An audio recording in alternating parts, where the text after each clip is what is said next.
हल्के हाथ से बजाओ।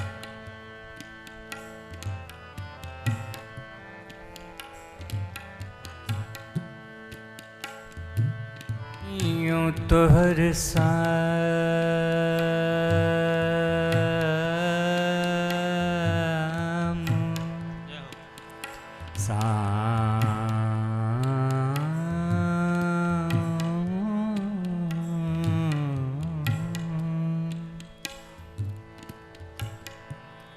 यूं तो हर शाम उम्मीद पे गुजर जाते थे,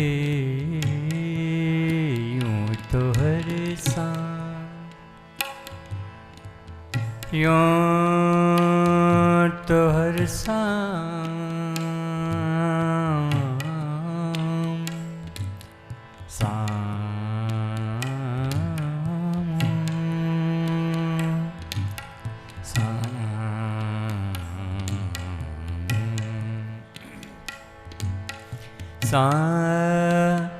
शाम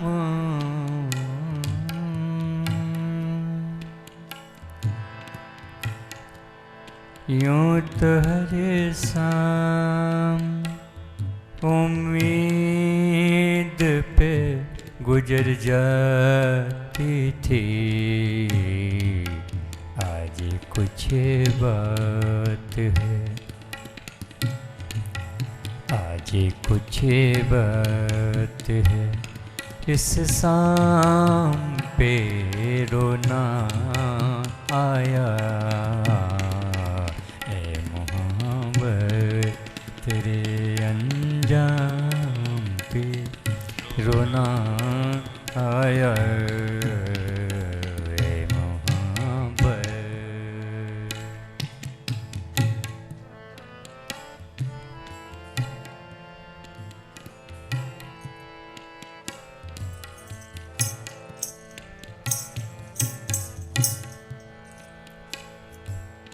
क्या हंसी ख्वाब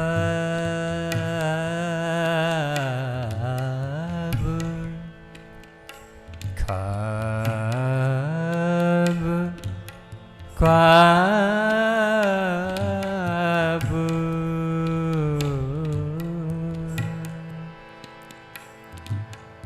क्या हंसी ख्वाब, क्या हंसी ख्वाब, क्या हंसी ख्वाब, क्या हंसी ख्वाब,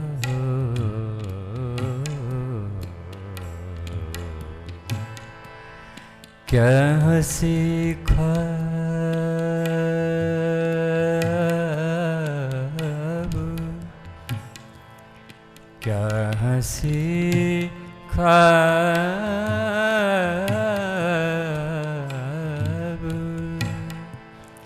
क्या हंसी ख्वाब दिखाए थे मोहब्बत ने हमें, क्या हंसी ख्वाब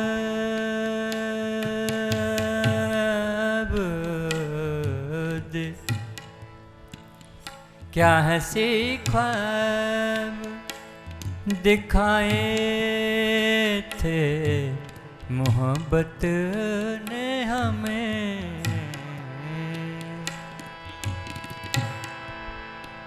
क्या हंसी ख्वाब दिखाए थे मोहब्बत है हमें, क्या हंसी ख्वाब ख्वाब दिखाए थे, दिखाए थे,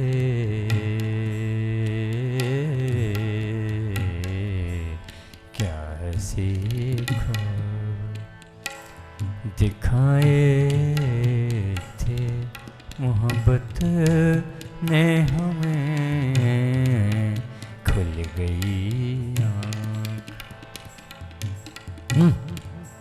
खुल गई आँख ताबीर पे रोना आया है मोहब्बत तेरे अंजाम पे रोना आया है मोहब्बत।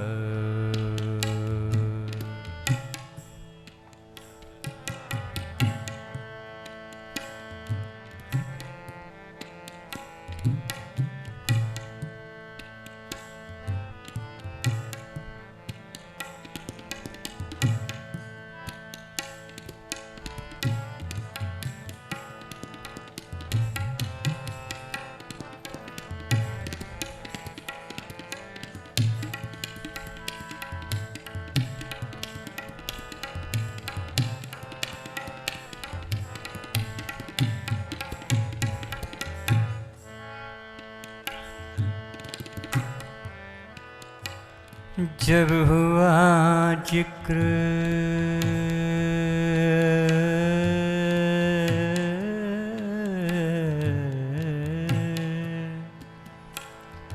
जब हुआ जिक्र जमाने में मोहब्बत का शकील,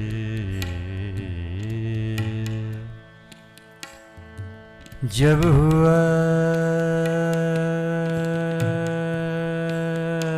जिक्र जमाने में, जब हुआ जिक्र जमाने में,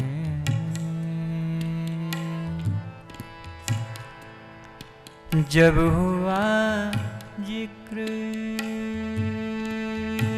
जमाने में,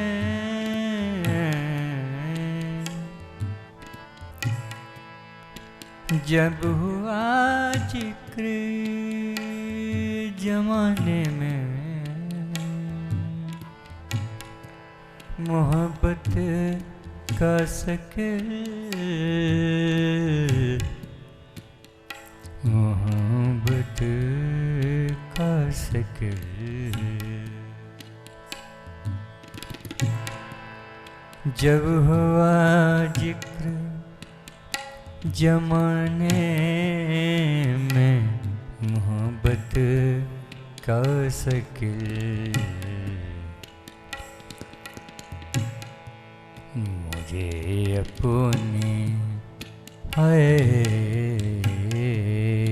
मुझे अपने दिल नादान पे रोना आया, मुझे अपने दिल नादान पे रोना आया, तेरे अंजाम पे रोना आया, मोहब्बत तेरे अंजाम पे रोना आया, मोहब्बत है मोहब्बत है मोहब्बत।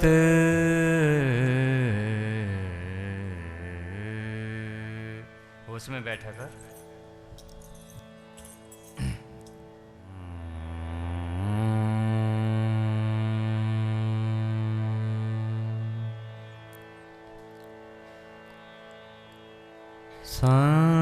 शांतकरं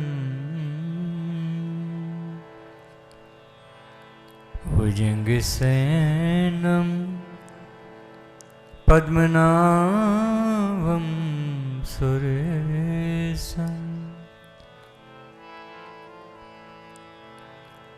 विश्वधारं गगनसदृशं मेघवर्णं शुभांगं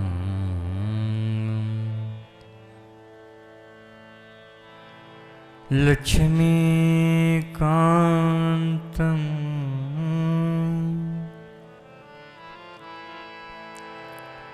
कमलनयनं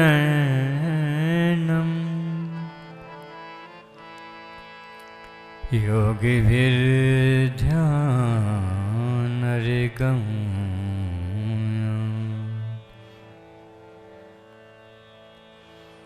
वन्दे विष्णु भवभयहरं सरिविलोके किनाथं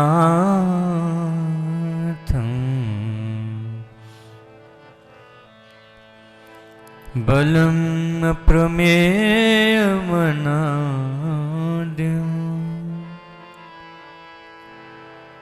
जम व्यक्तिमेकं गोचरम्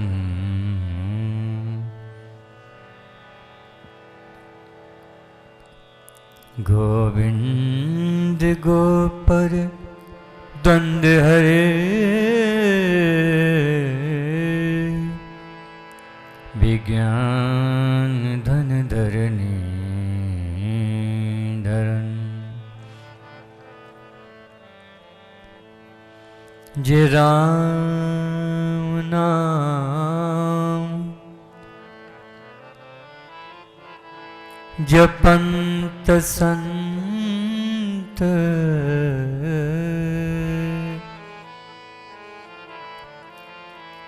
अनंत जन मनरंजन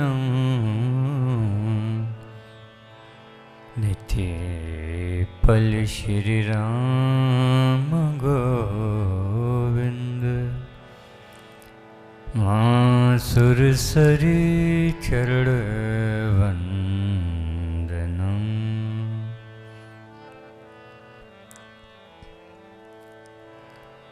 यन मंडलम विधि विदो वदन्ति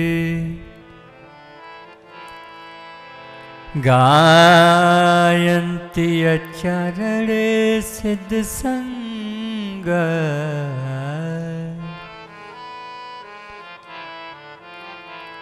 यदोगिनी योग जुसामुच संग पुनः तुम सवितुर वरेण्यं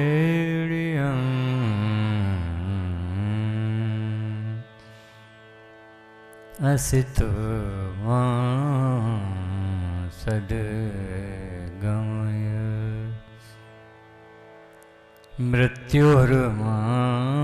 मृत्योर्मामृतं गमय तमसो मा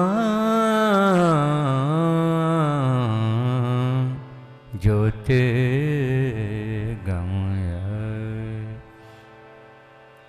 सर्वे भवन्तु सुखिनः सर्वे सन्तु निरामयाः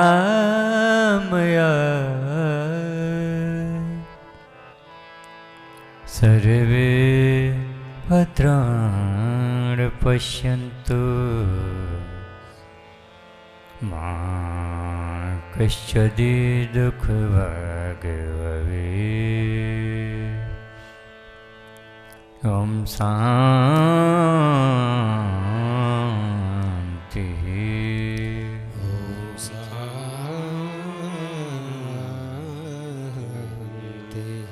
ॐ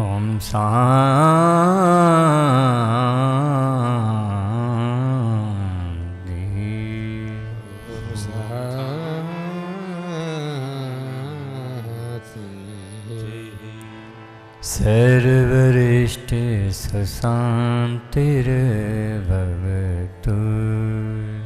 सर्वरिष्टे शान्तिर्भवतु। ॐ हरि शरणं।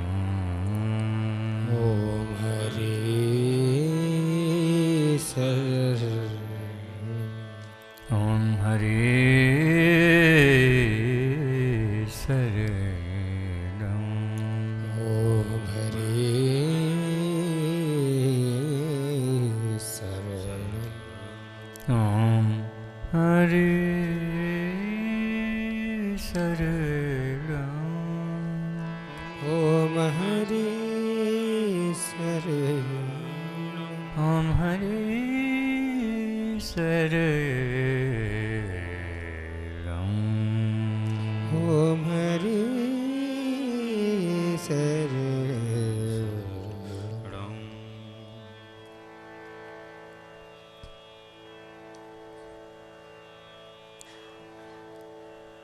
हे अखिल सृष्टि की नियंता,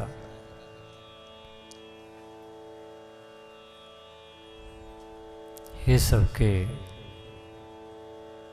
प्राणों में रमने वाले मेरे राम,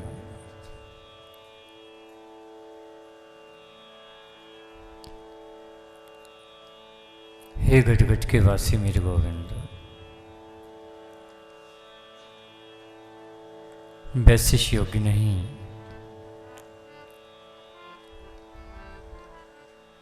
कि आपके श्री चरणों की वंदना कर सकूं। मंद हूँ,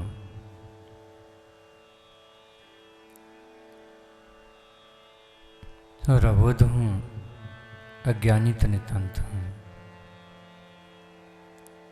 ज्ञान तनिक भी नहीं।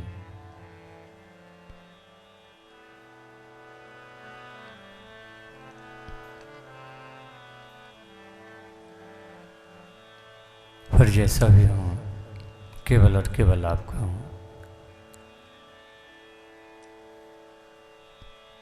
आप साक्षी हैं हमारी साधना, आराधना और उपासना के मेरे मालिक। भला हमारी तपस्या का साक्षी आपके अलावा कौन हो सकता है? हमने कभी आपसे कुछ नहीं मांगा, पर इतनी दया और कृपा तो रखना, जिनके पास हम हैं या जो भी हमारे पास हैं, उनके जीवन के दुख कष्ट कलेशों को मिटाकर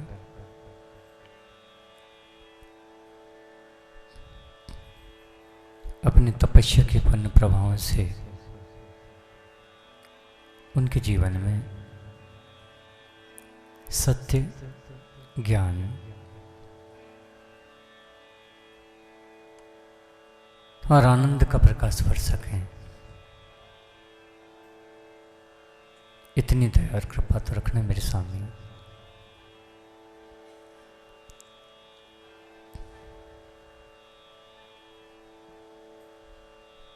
प्रणाम। मालिक दाता हुजूर,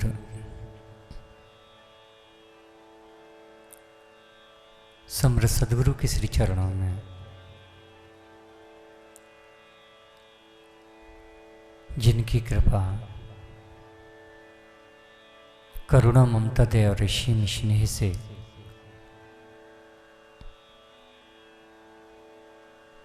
मुझ जैसे मंद मूर्ख में ज्ञान के चंद बीज अंकुरित हुए। प्रणाम।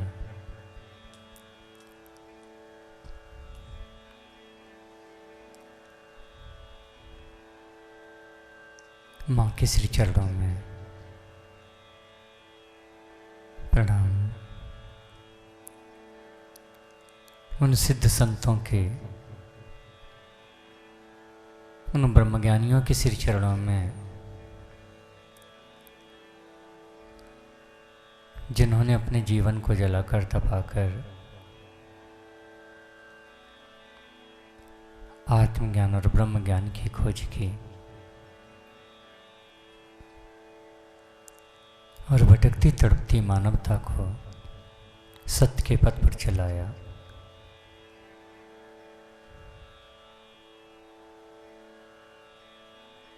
प्रणाम। उस पवित्र हिमालय को जिसके आंचल में हमने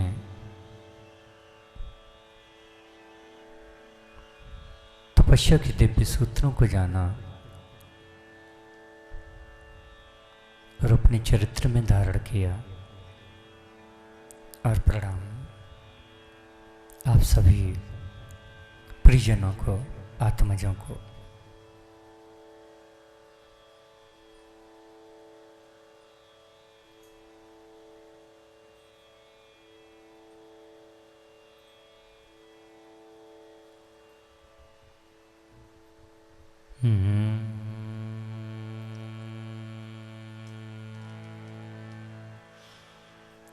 और विलंबित करो।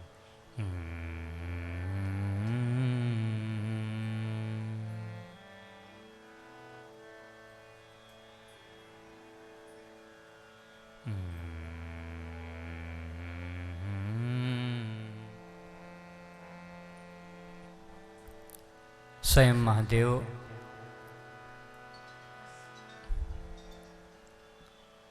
अपनी धर्म पत्नी के लिए एक गुरु की तलाश करते हैं।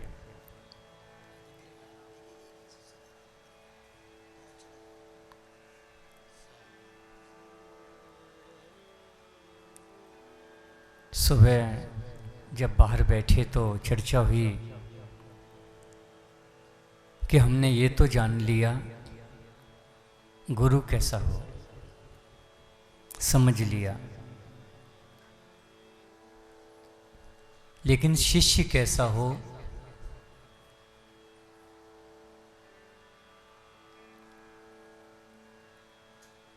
ये चर्चा पूरे परिवार ने छेड़ी। जेपी के बड़े भाई सभी। और एक सुंदर चर्चा और निकल के आई जो बड़े भाई साहब ने की कि समर्पण कैसे है, क्या है समर्पण, हम कैसे सीखें आध्यात्म।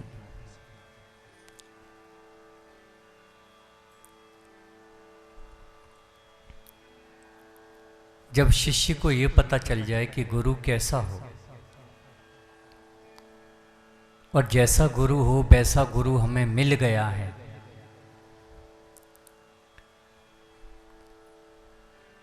तो शिष्य का एक ही उत्तरदायित्व बनता है कि वह मनमानी न करे।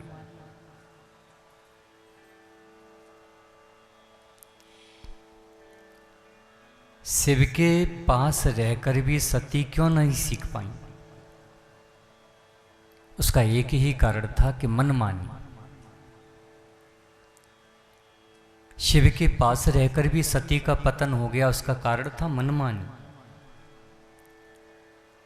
सीखना बड़ी बात नहीं है, बहुत सरल सी बात है। जैसे संगीत की कोई बारीकी है, हम अनभिज्ञ हैं संगीत के बारे में और ये बता दिया कि ऐसे ऐसे करना है। अब ये कोई बड़ी बात थोड़ी ऐसे ऐसे करना है, ऐसे ऐसे कर सकते हैं, लेकिन ऐसे ऐसे करते हुए मनमानी कर दी, भूल गड़बड़ हो गया। इसलिए पूरे जीवन में हम एक छोटी सी बात नहीं सीख पाते थे। क्यों? 1 दिन, 2 दिन, 10 दिन, 2 साल, 3 साल, 5 साल, इसके बाद गुरु बोलना ही बंद कर देता था। होए है ही जोई राम रच राखा, उसने बोलना ही बंद कर दिया, करो मनमानी आप।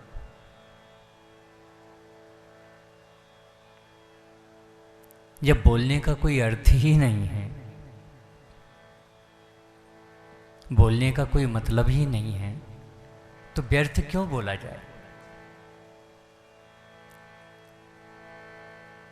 सबसे बड़ी बात यही समझनी है कि गुरु कभी भी व्यर्थ नहीं बोलता, क्योंकि वो अपनी दुनिया में मस्त है, अपने आनंद में डूबा हुआ है। वो उसका स्वभाव है शांत, नित्य, नियमित, परफेक्ट। इसके स्वभाव में है परफेक्शन। जो नियमित है, हम कहते हैं अपने आप को शिष्य हैं, लेकिन उसे अनियमित करना चाहते हैं।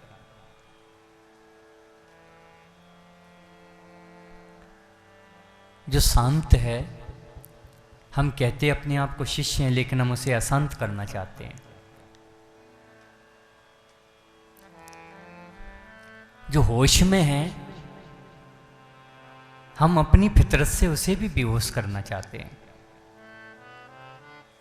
हम तो बकवास करते ही हैं, हम उसको भी प्रेरित करते हैं वह भी बकवास करे, तो वह क्यों करे?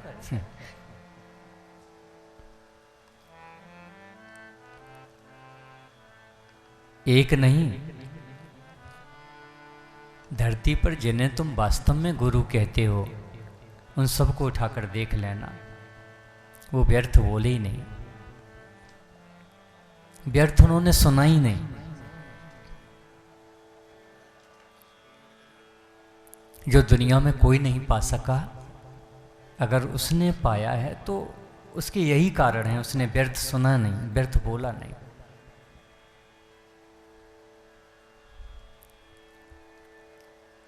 ऐसा नहीं आप कह जाएंगे कि गुरुओं को कोई काम नहीं था, वो तो एक ही काम करते थे, उन्हें कोई काम ही नहीं था। अब काम करना पड़ता तो उन्हें पता चलता।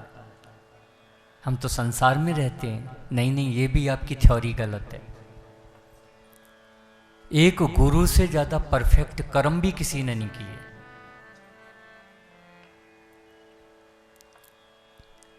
क्योंकि वो अपने स्वाभिमान में जिंदा रहा।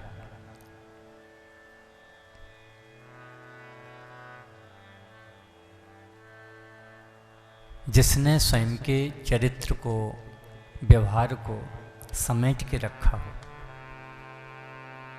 जिसकी फितरत में छल कपट न हो, तो निश्चित तौर पर संसार में जीवन जीने के लिए कर्म तो करना ही पड़ता है। कर्म तो सबने किए, बस इतना ही अंतर है कि गुरु के कर्म होश के कर्म थे, परफेक्ट थे वो।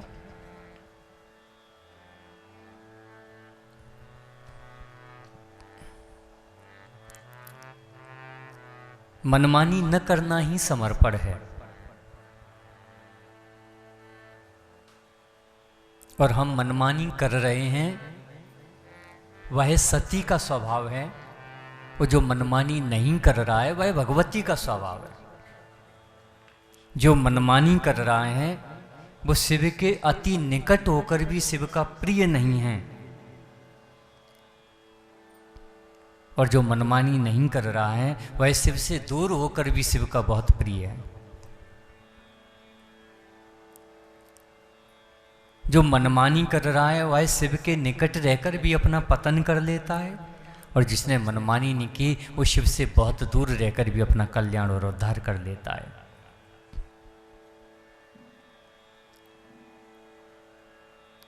ऐसा नहीं है कि यह स्वभाव केवल पार्वती भगवती का हो। दुनिया में हम जिन्हें भी शिष्य कहेंगे, उन सबके स्वभाव में यही आपको दिखेगा।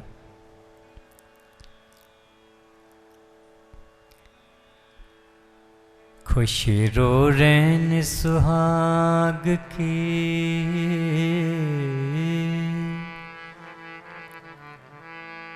जैसी दीवानगी माँ भगवती की है, पार्वती की है, वही दीवानगी शब्दों के अर्थ बदल के खुश रो दिखा रहे हैं। खुश रो रैन सुहाग के और जागे पियई के संग,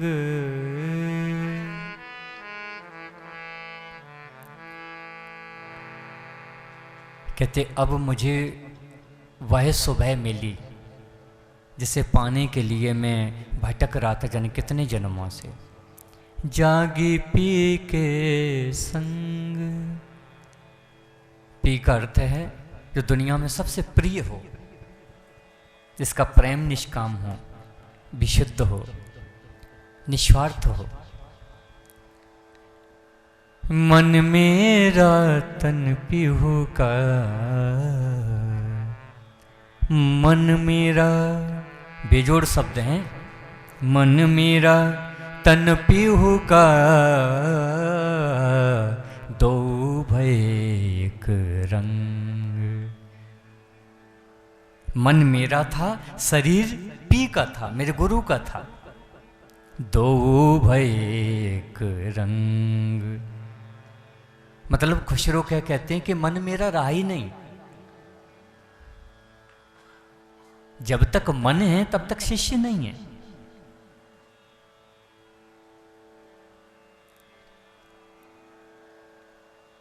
मन है तो फिर दो हैं, और गुरु और शिष्य में तो दो हो ही नहीं सकते, वहां तो एक ही होगा।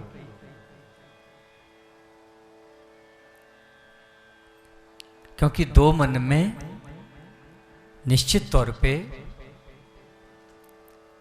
वह पाने से संभावनाएं पैदा हो जाएंगी। क्योंकि दो मन में किंतु है, परंतु है, लेकिन है, तर्क है, वितर्क है, विवाद है, फसाद है।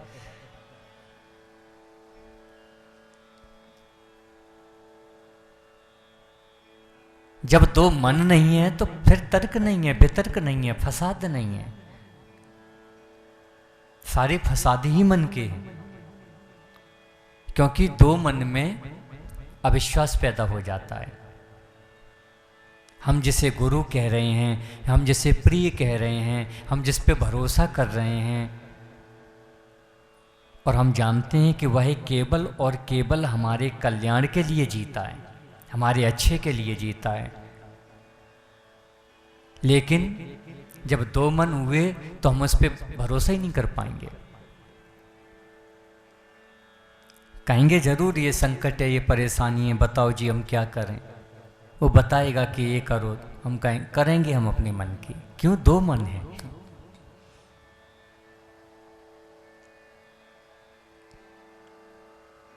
विश्वास का अर्थ ही है मन एक हो। भवानी शंकरऊ बंदे, श्रद्धा विश्वास रूपड़ऊ।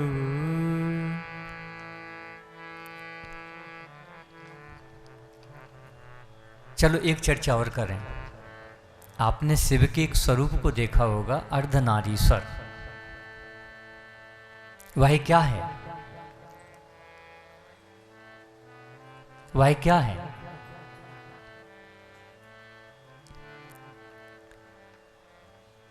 मन मेरा तन पीहू का, ये वो है।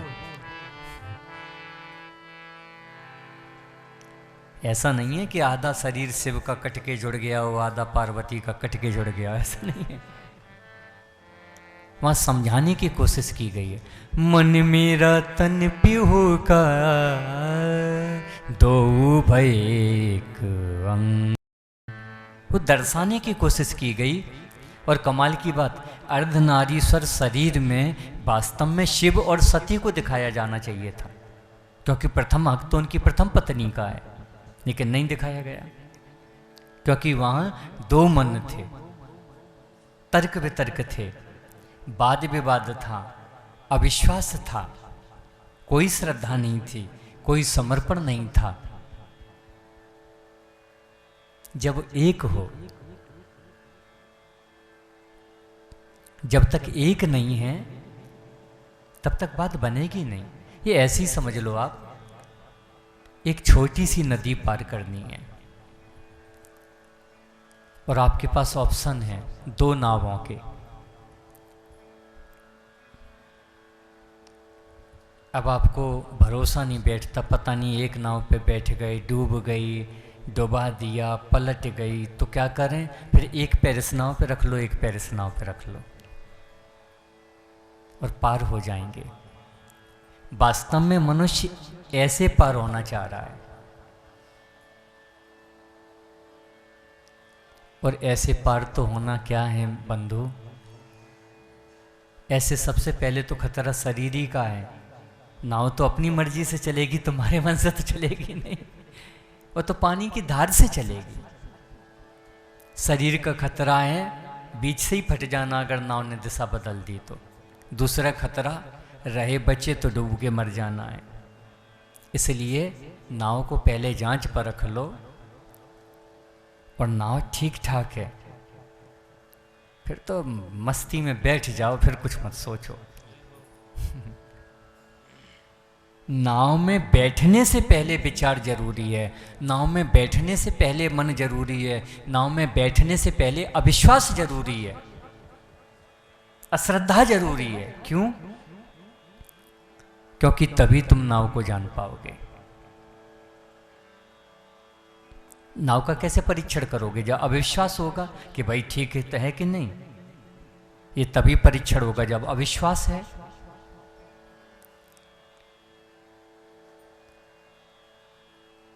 तब मन जरूरी है।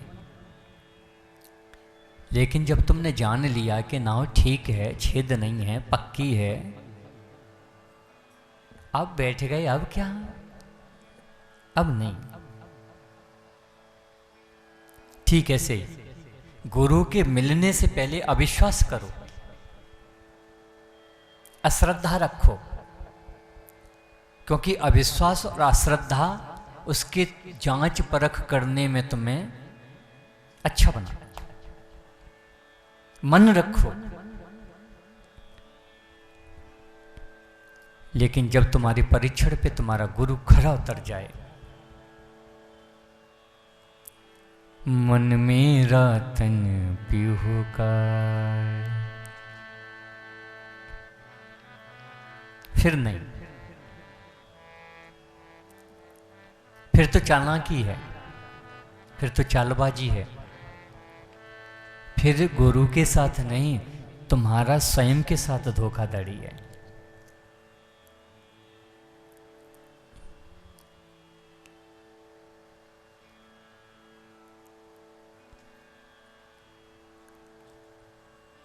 क्योंकि फकीरों के पास वह दौलत हुआ करती थी जो धरती के बड़े बड़े राजा महाराजाओं के पास नहीं होती थी। इसीलिए बड़े बड़े राजा महाराजे भी उसके चरणों के चुंबन किया करते थे, अपने मुकुट उतार के चरणों में रख दिया करते थे।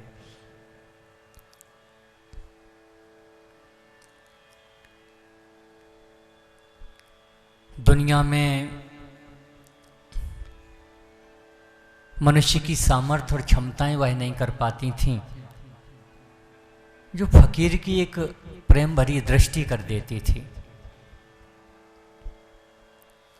मुझे आधुनिक इतिहास में गुरजेफ बहुत याद आते हैं। शायद आप इस नाम से अपरिचित हों। एक अच्छे फकीर थे गुरजेफ। और रसिया में एक डॉक्टर थे, डॉक्टर पीडी ओसेंस्की।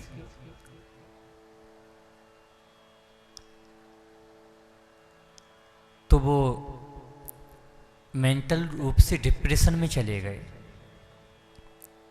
तनाव में, अवसाद में, फसाद में चले गए।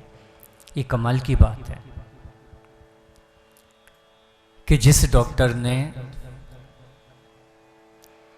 बड़े बड़े तनाव में गए मेंटल लोगों को ठीक कर दिया हो, प्रख्यात मनोचिकित्सक थे वो, ख्याति नाम, केवल रसिया के नहीं दुनिया के ख्याति नाम चिकित्सक थे वो। बड़े बड़े मेंटल लोगों को उन्होंने ठीक कर दिया। लेकिन आप यकीन नहीं करेंगे, जब ओसेंस्की तनाव में गए, डिप्रेशन में गए, तो कोई डॉक्टर उनका इलाज नहीं कर पाया, कोई दवाई उन पे असर न कर पाई। एक दिन ओसेंस्की के मन में विचार पैदा हुआ कि जीवन खत्म तो है ही, पल पल मर रहा हूं, दुनिया चिल्लाती है संत फकीर, संत फकीर, संत फकीर। अब जब मर ही रहा हूं, मर ही गया हूं, कुछ बचा ही नहीं है, तो चलो ढूंढ के किसी को सौंप ही देते हैं। ये कमाल की बात है। दुनिया संत को कूड़ादान समझती है। जब हम कूड़े जैसे हो जाएं तो चलो उसके पास फेंक दें जाके। एक और किस्सा मुझे याद आया। नरसी का नाम सुना? नरसी मेहता। वो बचपन में बोलता नहीं था, गूंगा था, तो उसकी माँ ने समझ लिया कुछ किसी काम का नहीं है। इलाज कराया, डॉक्टर को दिखाया, फिर भी नहीं बोला वो। तो उसकी माँ लेके एक संत के पास पटकाई, महाराज ये संभालो, आपको दान कर दिया। वो फकीरों की तो अपनी बात है। वो 10-5 साल रहा होगा उनके साथ, वो बोलने लगा। जब बोलने लगा तो लेने पहुंच गई, लाओ मेरा दे दो।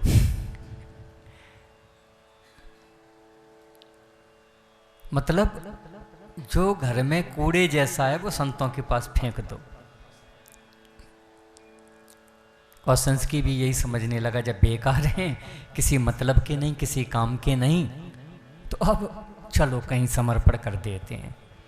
मतलब जब अच्छा जीवन हो तो तुम मजे तो मुश्किल हो, और जब जीवन में कुछ बचे नहीं तो संत के ऊपर थोप दो जाके, अब वो तुम्हें संभाले।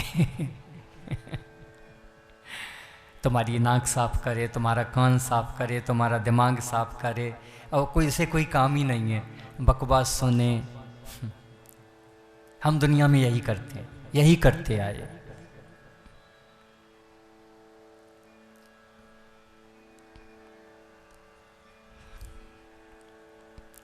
फकीर के चरणों में रहे गुरजेफ के वो, आप विश्वास नहीं करेंगे, ये ओशेंस्की की आत्मकथा में लिखा हुआ है कि दुनिया का डॉक्टर थक गया मेरा इलाज करने में, मैं स्वयं दुनिया का ख्यातनाम चिकित्सक, कोई दवाई मुझ पर असर करना बंद कर गई। मैं अपने सर के बाल अपने नोचों से, हाथों से नोच कर अपने सर को गंजा मैंने कर लिया, लहलुहान कर लिया। और जब मैं गुरजेफ के चरणों में गया, न कोई उसने दवा दी, न उसने कोई इलाज किया। धीरे धीरे जैसे ही मेरा समर्पण प्रेम उनके चरणों में बढ़ा, और तब मैं बहुत ईमानदारी से कहना चाह रहा हूं, ये लाइन बहुत कीमती है, कि मुझे लगता था कि मैं बहुत ठीक हूं, अच्छा डॉक्टर हूं। मैं अपने ठीक होने के पहले की स्थिति बता रहा हूं, जब डिप्रेशन में पहुंच गया तब की नहीं। मुझे लगता था कि मैं डॉक्टर हूं, मैं बहुत जानता हूं, मैं अच्छा हूं, लेकिन मैं बहुत ईमानदारी से कहना चाहता हूं, तब भी मैं बेहोश ही था। और जो मुझे गुरजेफ ने दिया, उनके चरणों में जो मिला, वो दुनिया में मुझे कहीं नहीं मिला, और मैं ठीक हो गया। एक मेडिकल साइंस के ये शब्द हैं।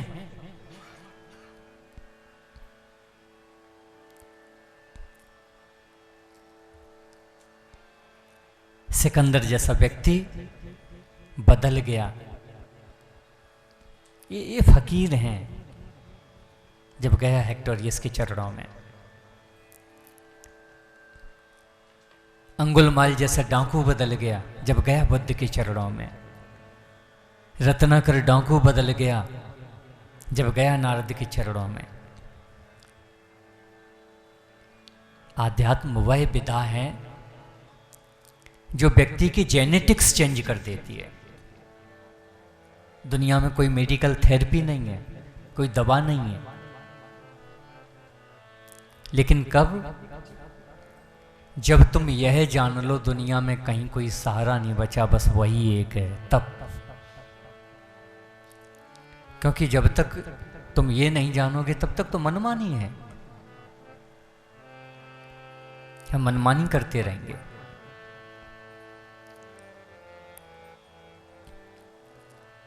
आध्यात्म आपको सब देता है, आपकी मस्ती, आपका आनंद, आपकी शांति,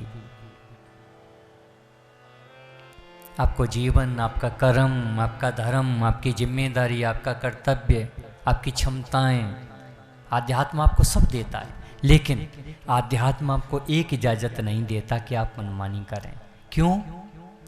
क्योंकि सब कुछ होकर भी फिर हम खो बैठते हैं सती की तरह। कीमती है।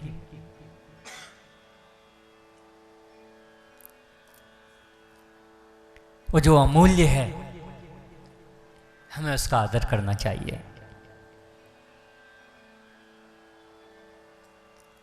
लेकिन हम जो अमूल्य है उसका आदर नहीं करते।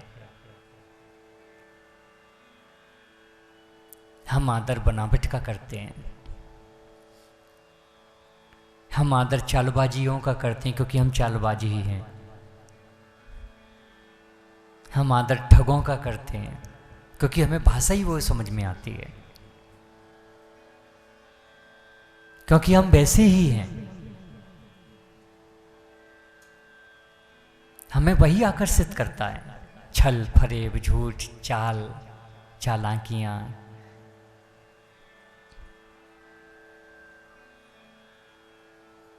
टेस्ट बदलना पड़ेगा।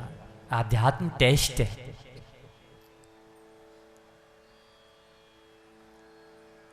दो ही प्रकार के स्वाद हैं दुनिया में। अब आप कौन सा स्वाद लेना चाहते हैं?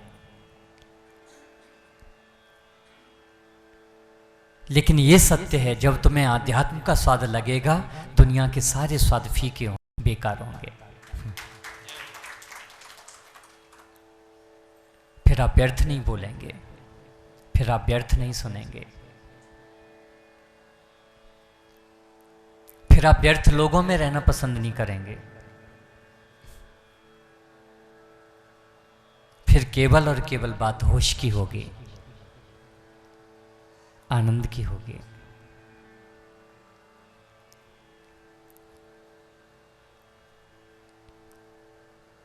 तो शिष्य वह है जो मनमानी न करे। मनमानी से सब बिगड़ जाता है और मनमानी न करने से सब संवर जाता है, सुधर जाता है।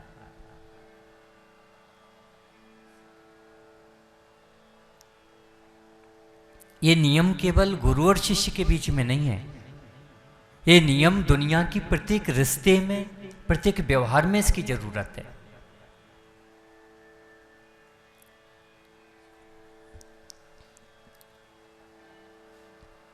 और ये नियम जिसने भी सीखा उसके जीवन के अर्थ बदल गए, उसके जीने के अर्थ बदल गए।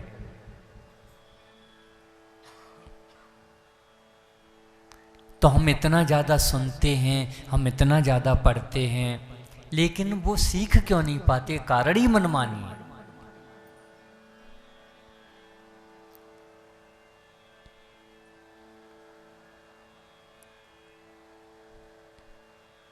और मनमानी ना हो बस।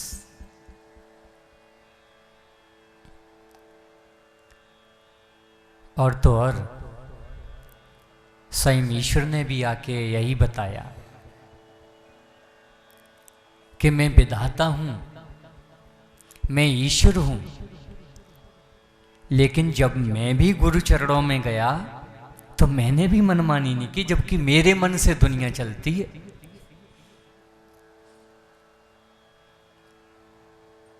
आप किसे ईश्वर कहेंगे? सबसे पहले ईश्वर कहेंगे आप श्री राम को। तो जब आप देखेंगे श्री राम को विश्वामित्र के चरणों में, तो एक मनमानी नहीं की उनने। उठहु राम, मतलब उठना तक गुरु के आवाज और इशारे पे था, बैठना तक यही तो शिष्य कहलाए। इतना छोटा शब्द नहीं है शिष्य, जितना हमने समझ लिया। शिष्य का अर्थ ही है सीखने वाला। और जो सीख ही नहीं पा रहा वो किस बात का शिष्य है?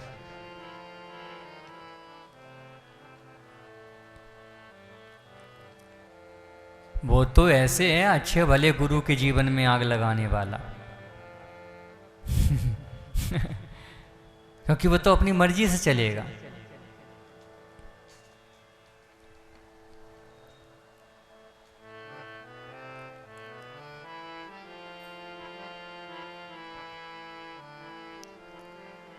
शायद इसीलिए संतों ने कभी भीड़ इकट्ठी नहीं की। कारण ही यही था कि मैं अपना आनंद को क्यों खोऊं, मैं अपनी मस्ती क्यों खोऊं। अच्छा, और दूसरी बात, अगर आदि दुनिया को जीतने वाले सिकंदर के पास जो नहीं है वह मेरे पास है, या आदि दुनिया को जीतने के बाद भी सिकंदर रो रहा है, दीवालों में सर मार रहा है, मेरे पास कुछ नहीं है, मैं फिर भी आनंद में हूँ, मेरी शांति, मेरी मस्ती, तो कौन बड़ा हुआ, सिकंदर या मैं? तो जो सिकंदर के पास नहीं है, जो मेरे पास है, मैं उसे व्यर्थ क्यों करूं? मैं उसे बर्बाद क्यों करूं?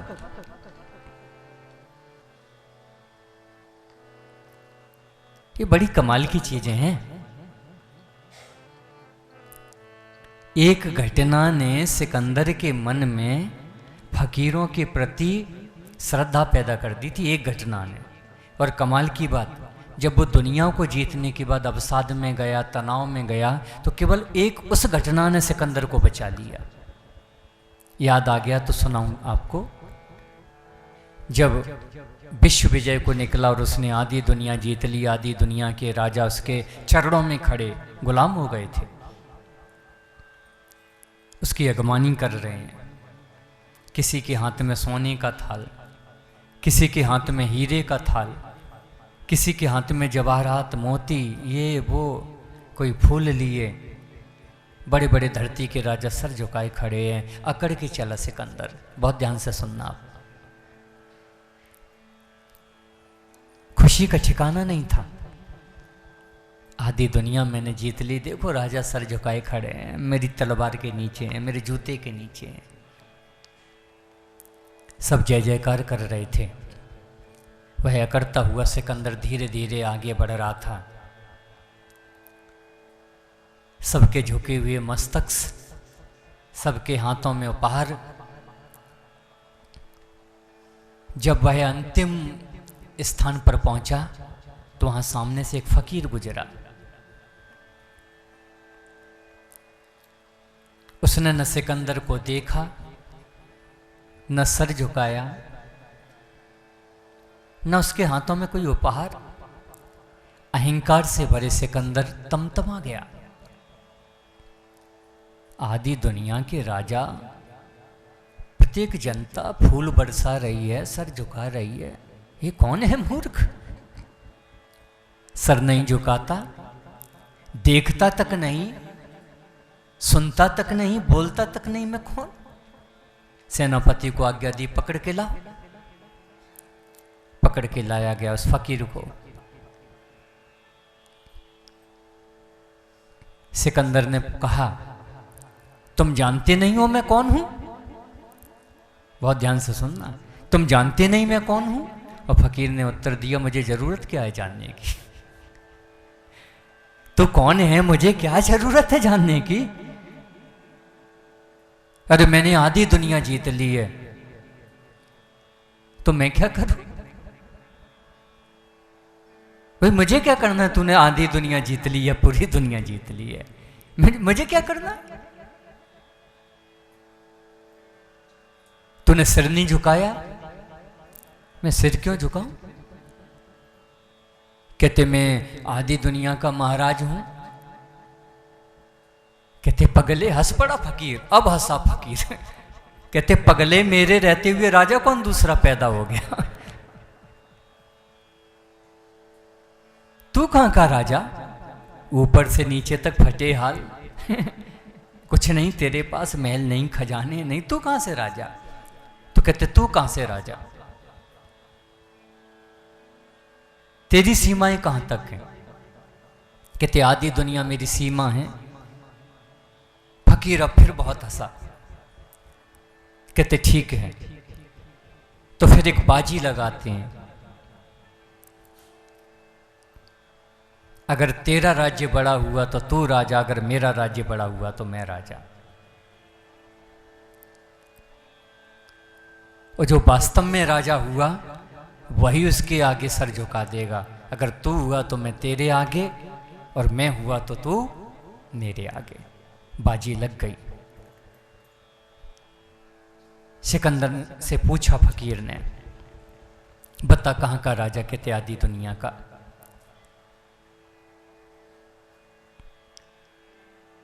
सिकंदर ने पूछा, तू कहाँ का, तेरी सीमाएं कहाँ तक हैं? कहते, जहाँ तक तेरी निगाह जाए, अगर आकाश में जाए, धरती पर जहाँ तक जाए, वहाँ का मैं राजा ही हूँ। कहते, मैं कैसे मानूं, कि तूने कैसे मान लिया कि मैं राजा? वैसे ही मैंने मान लिया मैं पूरे ब्रह्मांड का राजा। मानना ही तो है, बात मानने की तो है।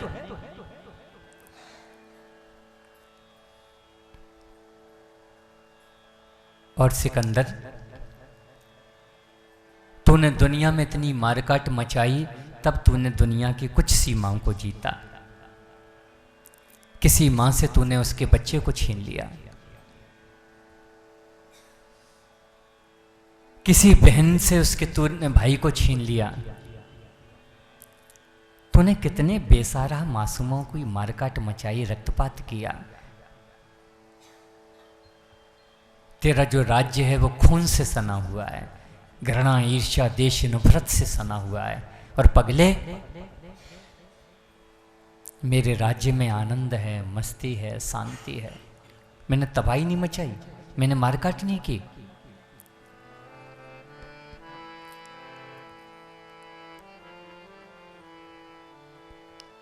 तेरे राज्य में लोग रोते हैं, और मेरे राज्य में मैं जिस पर भी दृष्टि डाल देता हूं वो हंसता है, वो आनंद में भर जाता है। धीरे धीरे बातें सिकंदर के अंदर उतर रही थीं। अच्छा ये बता, तूने दुनिया क्यों जीती? तेरे अंदर तृष्णा थी ना, तेरे अंदर लालच था ना, तेरे अंदर महत्वाकांक्षा थी ना, सबको मारने की, सबको पाने की, सबको जीतने की। तू लालच से भरा हुआ था। तो सिकंदर, कान खोल के सुन, तू जिस तृष्णा के पीछे दौड़ रहा था, तू जिस लालच के पीछे दौड़ रहा था, तुझे मालूम है वह तृष्णा, वह लालच मेरी जूतों की दासी है। तो अब तू तय कर, तू बड़ा या मैं बड़ा? तू तय कर। बात सिकंदर के भीतर उतर गई। हाँ, मैं तो सच में तृष्णा के पीछे दौड़ रहा था, मैं तो लालच के पीछे दौड़ रहा था।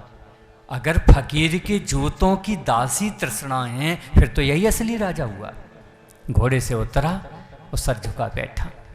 घटना इतनी सी घटी, इसके बाद बात आई गई हुई, और फिर जीतने के बाद वह डिप्रेशन में चला गया, तनाव में चला गया। चिल्ला उठा सेना के आगे, सेनापति के आगे, जाओ फकीर को ढूंढ के लाओ, क्योंकि दुनिया के वैद्य, दुनिया की दवाई उसका इलाज करने में असमर्थ सी साबित हो गई।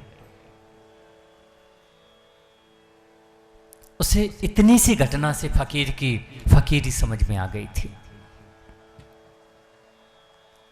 तो ध्यान रखना,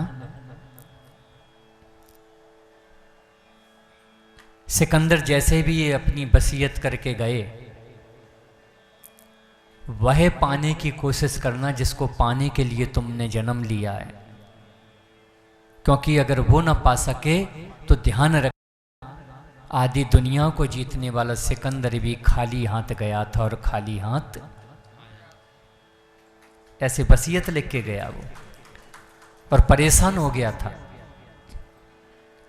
विषय ये नहीं है कि तुम घर छोड़ दो, मकान छोड़ दो, दुकान छोड़ दो, कमाना छोड़ दो, खाना छोड़ दो। विषय ये है कि ये सब साधन हैं।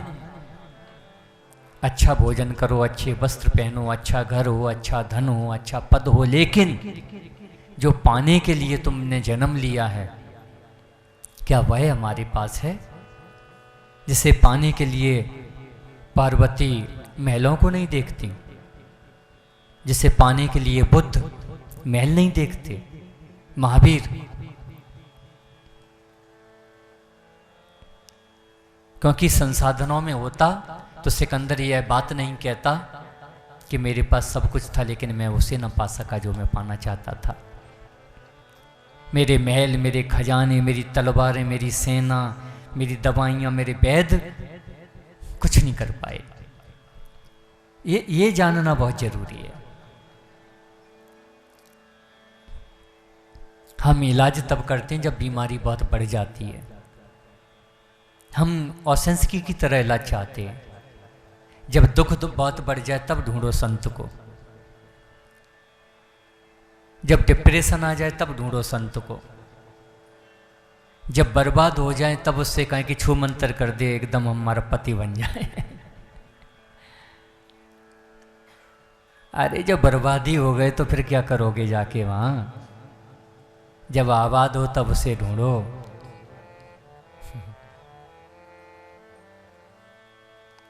क्योंकि बर्बादी में तो सर पटक रहे होगे, रो रहे होगे, तुम अपनी ही नहीं सुन पाओगे, अपने को ही नहीं देख पाओगे, संत की क्या सुनोगे?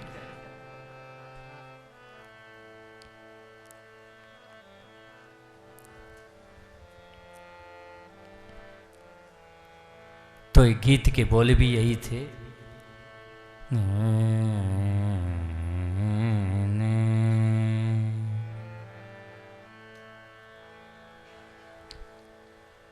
ऐ मोहब्बत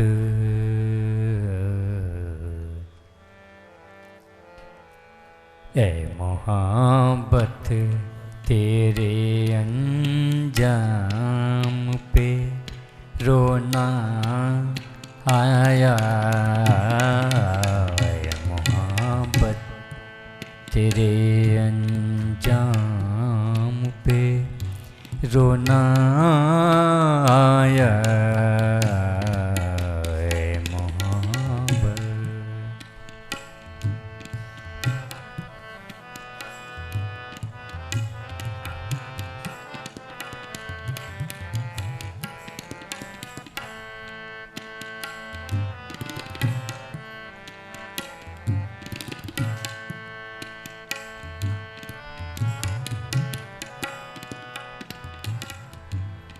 क्या हंसी ख्वाब दिखाए थे मोहब्बत ने हमें।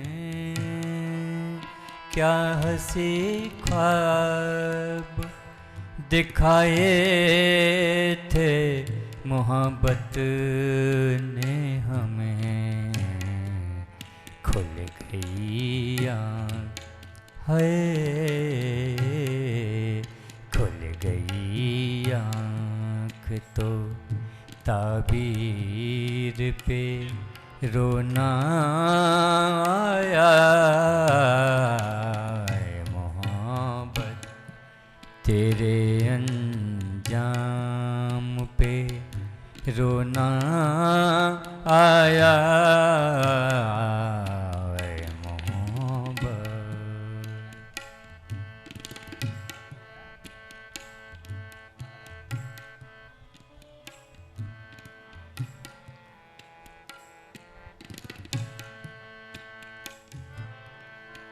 जब हुआ जिक्र जमाने में मोहब्बत का शकील।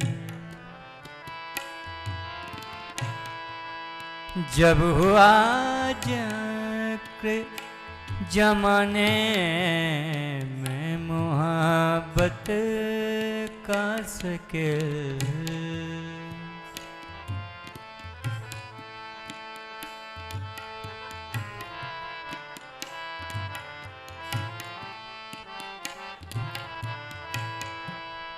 जब हुआ जिक्र जमाने में मोहब्बत का शकील।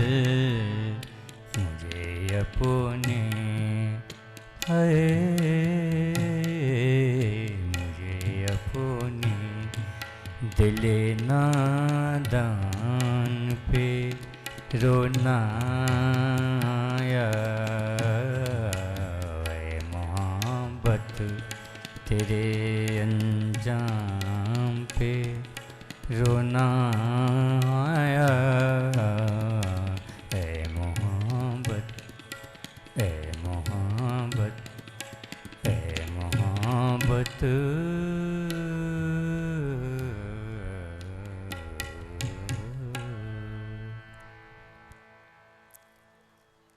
बड़ा सुंदर गीत है कि इस संसार में सदैव निस्वार्थ प्रेम का अपमान किया गया। माता पिता बच्चे से निस्वार्थ प्रेम करते हैं, लेकिन हर बच्चे ने माता पिता के निस्वार्थ प्रेम का अपमान किया। हर गुरु अपने शिष्य से निस्वार्थ और निष्काम प्रेम करता है, लेकिन लगभग हर शिष्य ने अपने गुरु के निष्काम और निस्वार्थ प्रेम का अपमान किया है। ऐ मोहब्बत तेरे अंजाम पे रोना आया। किसी ने अपने कई जीवन बलिदान कर दिए, अपना सब कुछ उत्सर्ग कर दिया किसी की खुशियों के लिए, और हमने उसके बलिदान की अवमानना की, हमने उसके प्रेम का अनादर किया, अपमान किया। ये जानते हो क्यों हुआ? केवल मनमानी से।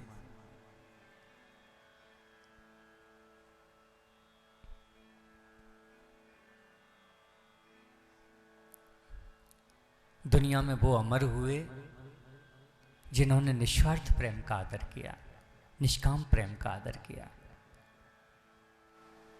और संस्की समझ गया था कि गुरजेब का जो प्रेम है वो मेरे प्रति निष्काम है, निस्वार्थ है। सिकंदर समझ गया था, मीरा समझ गई थी, भगवती समझ गई थी, महाकश्यप समझ गए थे कि बुद्ध का प्रेम निष्काम है, निस्वार्थ है। और तब उनके अंदर समर्पण पैदा हुआ, विश्वास पैदा हुआ।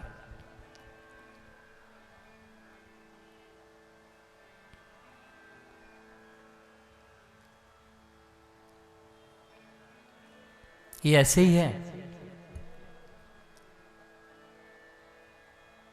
जैसे कोई रोगी, कोई बीमार इलाज कराने डॉक्टर के पास तो जाए और खुद ही बताए कि जी मैं ये बीमार हूँ, ये रोगी हूँ, और खुद ही अपनी दवा भी बताए और ये भी कह दे कि इलाज भी हम अपनी तरीके से करेंगे, बस आपके पास तो मिलने आए थे। ठीक यही व्यवहार हम अपने गुरु के साथ करते हैं। बीमारी भी बताते हैं, दुख भी बताते हैं, तकलीफ भी बताते हैं, इलाज भी खुद ही बताते हैं और कहते हैं बस वैसे ही बता दिया, बाकी सब हम अपने मन का ही करेंगे। ये ऐसे ही है। लेकिन जिन्होंने अपने मन का नहीं किया, ये तब नहीं था गुरजेब के समय पे, बुद्ध के समय पे, ये आज भी है। जिन्होंने मनमानी नहीं की वो महकने लगे, वो पल में बदल गए, उन्हें दवाइयों की जरूरत नहीं पड़ी। चूंकि मन बहुत विचित्र दशा में पहुंच चुका है, तो गुरु को भी मजबूरी में दवा दिखानी पड़ती है। ये ऐसे ही है।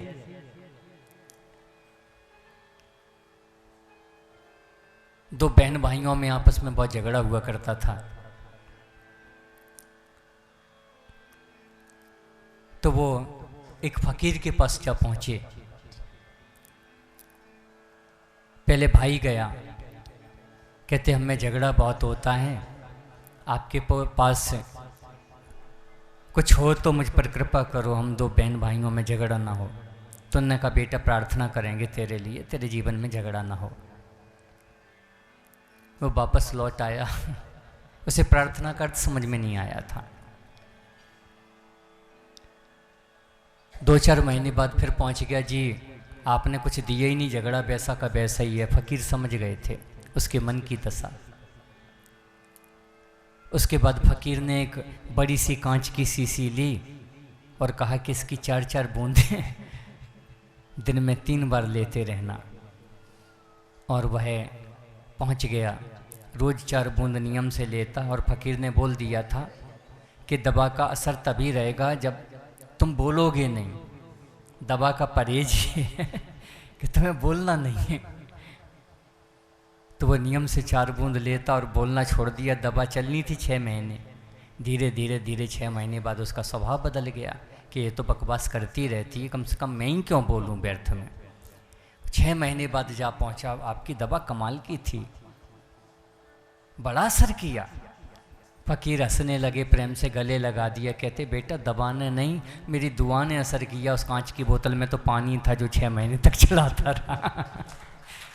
तेरा मन ऐसा हो गया जो मजबूरी में मुझे 4-4 बूंदे बोलना पड़ा।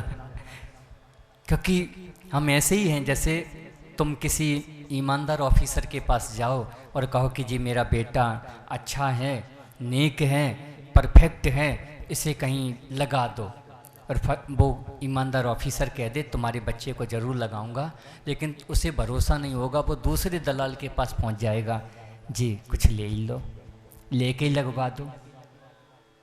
ये ऐसे ही है। आप समझ पाए बात कि नहीं?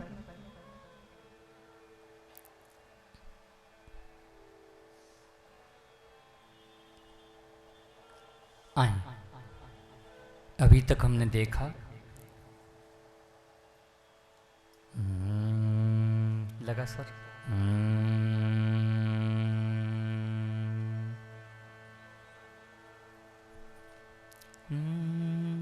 देखें हम चंद्रवंश में कैसे हुआ। जब दुनिया के इतिहास का निरीक्षण करते हैं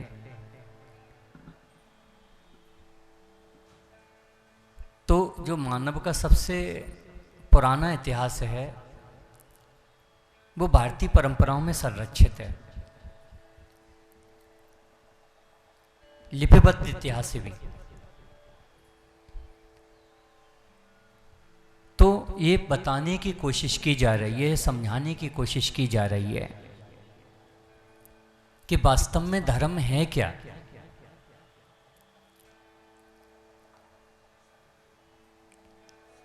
वास्तव में भक्ति क्या है, पुण्य क्या है, ईश्वर कौन है, ईश्वर क्या करता है, हम क्यों जन्म लेते हैं, क्यों मृत्यु होती है, क्या सच में जन्म और मृत्यु के बीच में जो जन्मता भी है मरता है, क्या भाई जन्म भी लेता है मरता भी है, क्या भाई मिटता है, क्यों सुख है, क्यों दुख है, क्यों लाभ है, क्यों हानि है,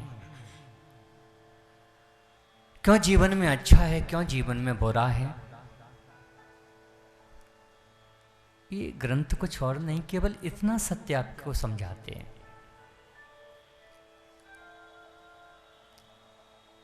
इनसे बचें कैसे,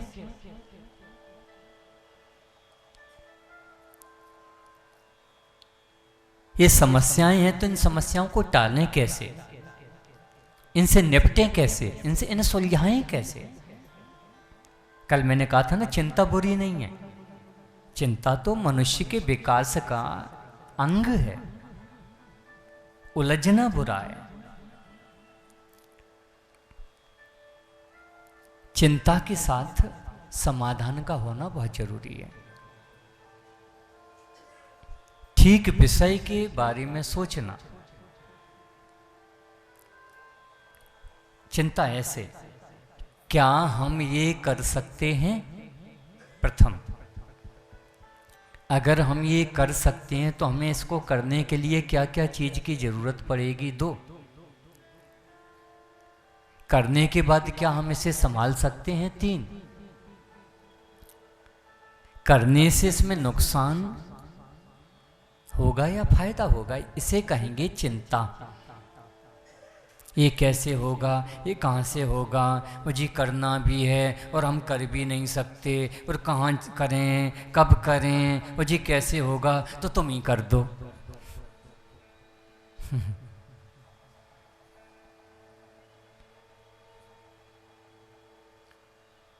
जीवन की छोटी छोटी सी बातों को हम डिफाइन नहीं कर पाए, क्योंकि हम इतने मन के चक्रव्यूह में उलझे हुए हैं। ये सार्थक पहल है, मैं ये करना चाहता हूं, क्या मैं यह कर सकता हूं, ये चिंता है और जरूरी है ये। इसको करने के लिए किस किस चीज की आवश्यकता है, करने से नुकसान है या फायदा है, करने के बाद मैं इसे संभाल पाऊंगा कि नहीं संभाल पाऊंगा, ये चिंता है, करनी चाहिए। ये उलझन है जी। ये कैसे होगा, ये कहाँ हो गया, ये कब होगा, ये कैसे होगा, कौन करेगा, हमें करना ही है, ये होता नहीं है, हो ही जाए वो तुम कर दो। ये उलझन है। अरे करना भी नहीं है, करना भी नहीं चाहते हो, क्यों पीछे पड़े हो उस चीज़ के? हो भी जाए और हमसे नहीं हो रही तो तुम कर दो।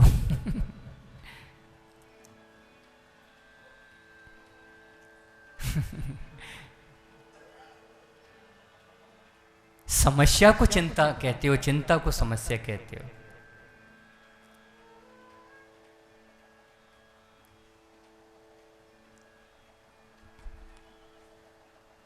तो देखें अब चंद्रवंश हमें क्या व्यवहार सिखाता है, हमें क्या हुनर, क्या कलाएं, क्या दर्शन देता है। भारत में एक सुंदर शब्द है दर्शन। दुनिया में फिलॉसफी पैदा हुई। फिलॉसफी का अर्थ है विचार, जूठन।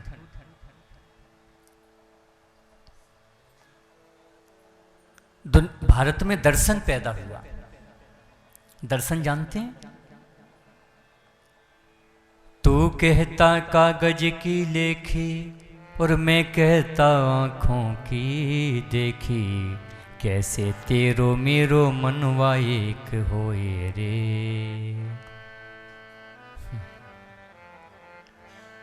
दर्शन का अर्थ है देखा गया, जिया गया, प्रैक्टिकल।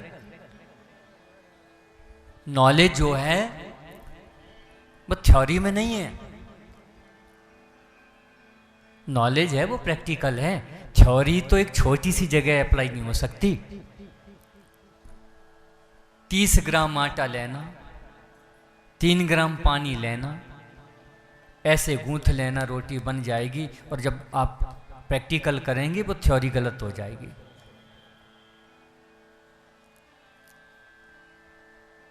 इस थ्योरी से आटा लगाने में आपको 4-5 महीने लग जाएंगे। और प्रैक्टिकल जानते हो क्या? माँ के हाथों में, पत्नी के हाथों में वो हुनर आ गया। उसने नापा नहीं 3 ग्राम चाहिए आटा, उसने डाला, पानी डाला, तैयार। ये प्रैक्टिकल है, ये ज्ञान है, ये नॉलेज। आप मेरी बात समझ पा रहे हैं कि नहीं? बहुत अंतर है। बहुत लोग जब MBA कर लेते हैं, कमाल की बात यह है कि MBA करने वालों को भी 5-6 वर्ष असिस्टेंट बन के ट्रेनिंग लेनी पड़ती है। लोग MS कर लेते हैं, फिर MS करने के बाद उन्हें ट्रेनिंग लेनी पड़ती है। क्यों भैया? MS कर ली, MBA कर ली, अब ट्रेनिंग किस बात की ले रहे हैं? कहते प्रैक्टिकल नहीं है, अभी तो कागज का गुणा भाग है, 0 हो जाएगा। बात समझ रहे हैं मेरी कि नहीं? मान लो कोई बच्चा है, हृदय का ऑपरेशन कैसे किया जाता है उस ऑपरेशन की बुक को 10 साल रट्टा लगा ले और एकदम जाके MS से कहे जाके मास्टर ऑफ सर्जन से हट जाओ, आज ऑपरेशन हम करेंगे। लाओ चाकू, छुराओ औजार, क्या होगा उसका? हाँ जी। कागज में पढ़ लिया, ऐसे कैंची पकड़ना, ऐसे हाथ, लेकिन हाथ नहीं सदेगा। उस MS के साथ खड़े होकर हाथ साधने तक में उसे 2-3 वर्ष निकल जाते। हाथ कैसे साधना है, एक नस भी कट गई, चला जाएगा ऊपर। थ्योरी केवल सहायक है, लेकिन ज्ञान नहीं है।